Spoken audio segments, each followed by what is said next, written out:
Do you have a functional or a dysfunctional bum? You see, the answer to this question will significantly correlate with the shape of your bum or glutes.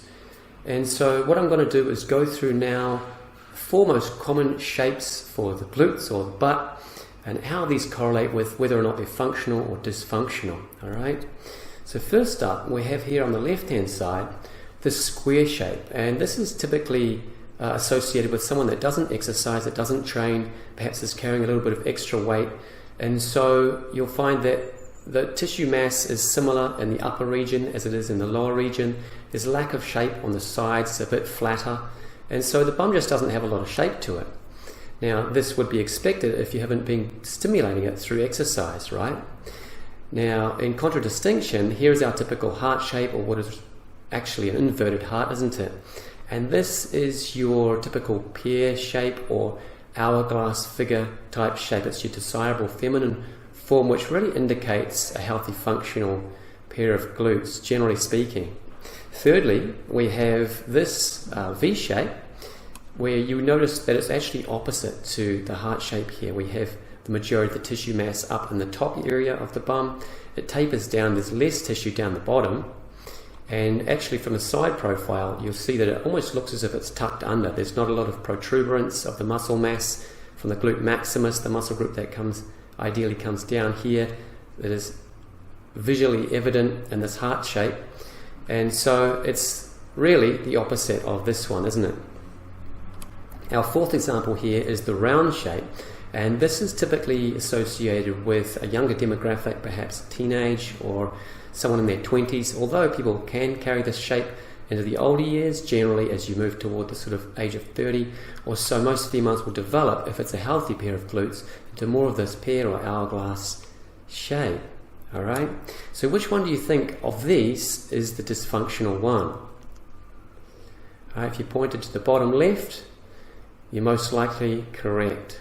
All right, so let's take a little look a bit more in depth about why this is the case, in contrast to our beautiful heart shape here, or inverted heart, where we can see that there's less muscle mass here. The greater portion of the muscle mass is down in the glute maximus, where it drops down and protrudes out to develop that beautiful gluteal shape that most females desire to have.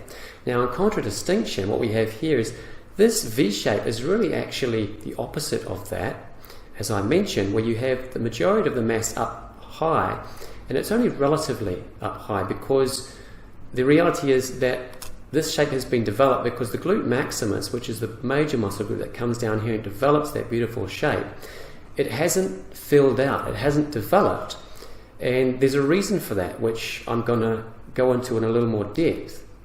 All right, so why is this happening? This is happening I'm going to detail four common reasons here. First of which is due to neurological obstruction.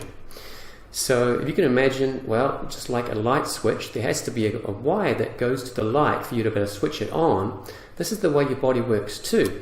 And if you look here, you'll see L4 and L5. These are your lower vertebral pieces where your low back joins with your pelvis. There's nerves that come out of that area of your back, like wires.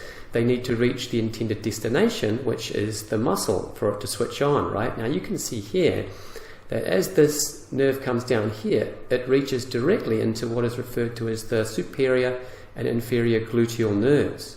Those are the ones that innervate the glutes. If there's a blockage here, you won't be able to activate your glutes. They won't gain size, they won't gain shape. They'll in fact probably cause you pain instead, right?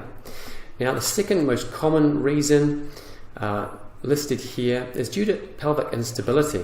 Now most people won't be familiar with this if you haven't got a trained eye, such as a podiatrist, personal trainer or exercise physiologist does, but it's actually quite evident if you're walking behind someone and you pay attention to the pelvis. You'll be able to see if the pelvis is stable or unstable, if the pelvis is kind of tilting from side to side like that. It's not supposed to do that. It's supposed to remain level as the legs operate on it, right?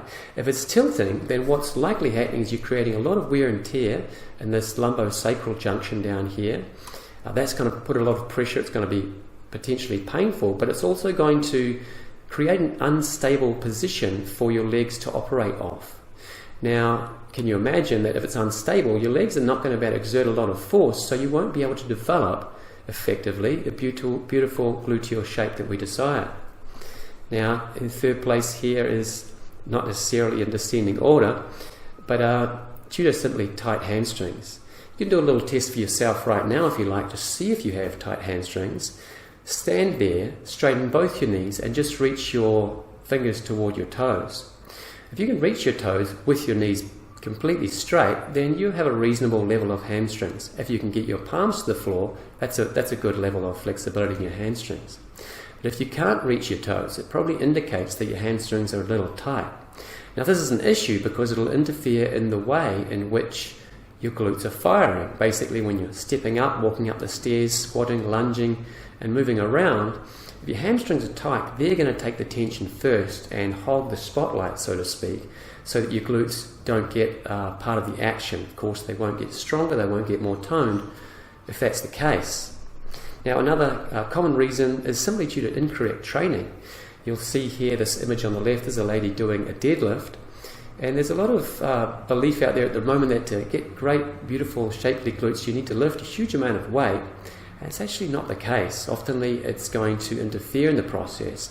And this is one of the reasons why, in coordination with these other factors, such as tight hamstrings, often people with tight hamstrings, for example, there's more tension under the bottom element of the leg, which actually rotates the pelvis back. This causes the low back to take more tension, which creates neurological obstruction and interferes in the way in which the glutes are innervated, right? So they're all interrelated factors, and that's just one exercise that we've looked at there. There's many others that have this potentially negative effect. So if any of these influences are impacting upon you, that's a bit of an idea about why your glutes wouldn't have the shape that you want, and potentially why you're getting pain in your low back or your glutes or further down the leg, for example, which is called sciatica. So I hope that that's given you something to think about. In forthcoming videos, I'm going to talk about specifically more about these elements and how they impact the body and what you can do to resolve these issues. So if you're interested in hearing about that, and also our specific training program that relates to addressing these elements and developing a beautiful, shapely, functional, toned backside, then make sure you go ahead and go to the bottom of our website, which is www.wellnessinmotion.com.au. You'll find an area where you can sign up to our e-list, and we'll send you out those videos as soon as they're ready. I trust you've enjoyed the information. I'll look forward to delivering the next one.